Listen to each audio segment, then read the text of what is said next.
I'm going to tell you two quite important things about the way that Tony Iommi plays. The first thing is he tends to use, as a lot of rock guitar players use, is root and fifth. It sounds like this. So it's just the root and the fifth of the chord. So it's neither major nor minor, because when you're playing a major chord or a minor chord, you have the fifth in both of those chords. And it's the major third or the minor third that denotes whether it's a major chord or a minor chord. So that's one very important thing.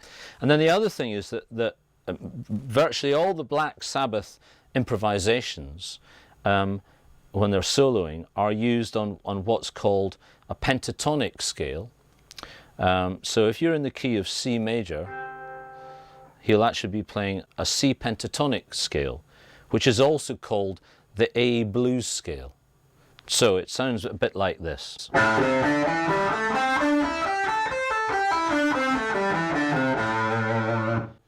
Now, those are the notes that are actually from the C pentatonic scale. And if you mess around with them and bend the notes a la blues, it becomes rock and roll. And that's basically what's going on. The only other scale they'll occasionally use is they'll use variants on minor scales, usually for the more darker sounding songs like Paranoid or something like that.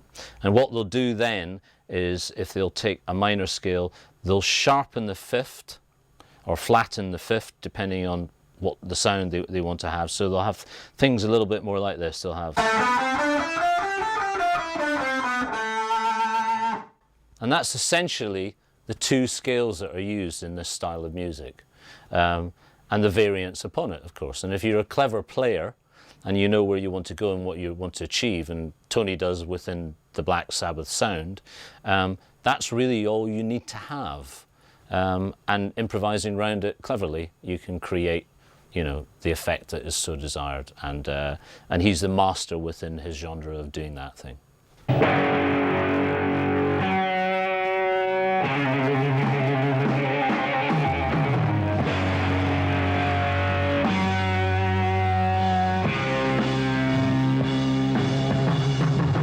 I'm going to illustrate the basic two principal riffs on the tune Black Sabbath from the first album.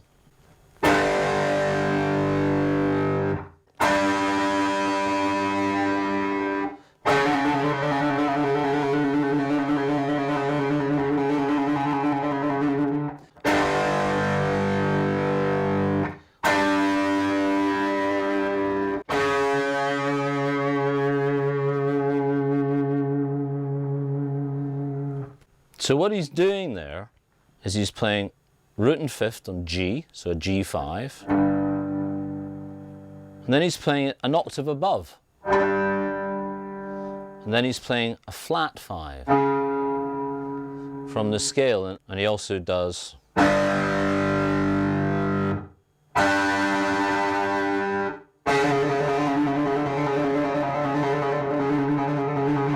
which is known as a trill. The second riff of Black Sabbath, the song, I think is one of the templates really for heavy metal and even thrash metal and fast metal and all the stuff that came after it. And it goes like this, and it's on a G minor scale.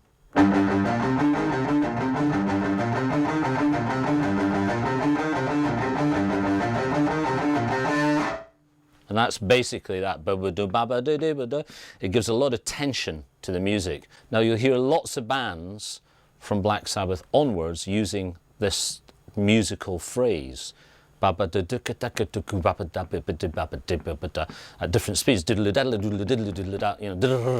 know, but they were the first ones to create this phrase.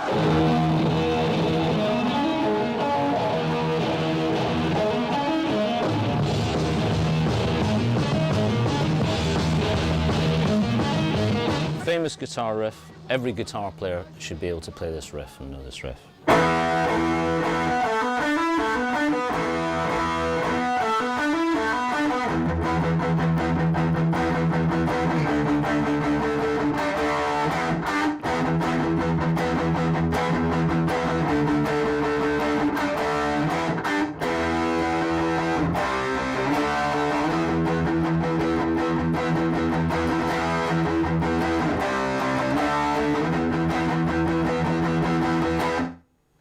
And that's essentially it.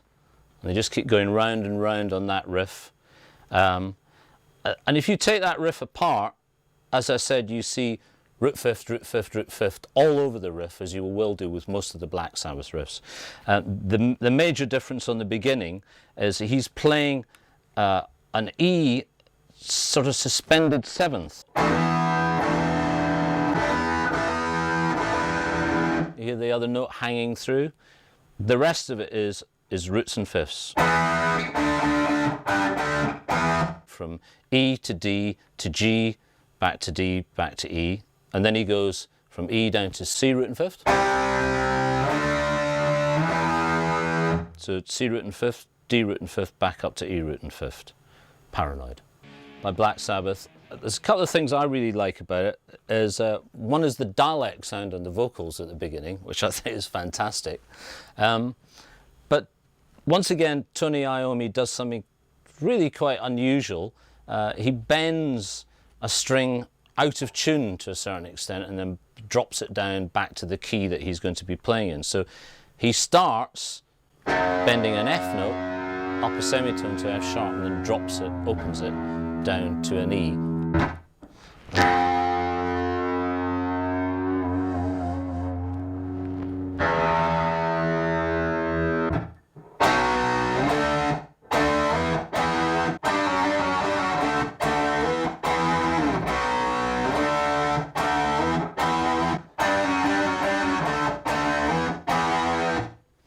So once again, apart from the intro, using that F and bending it, it's all root and fifths again.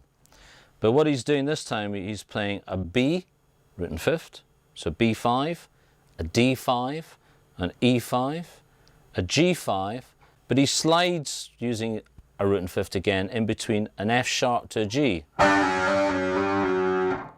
to a D, back up to an E. Sometimes when he's playing the riff, the G5 to the F sharp riff, sometimes he plays it with his plectrum and sometimes he just slides it with the left hand. So sometimes he'll go, and sometimes he'll go. So for budding players, you've got two choices there.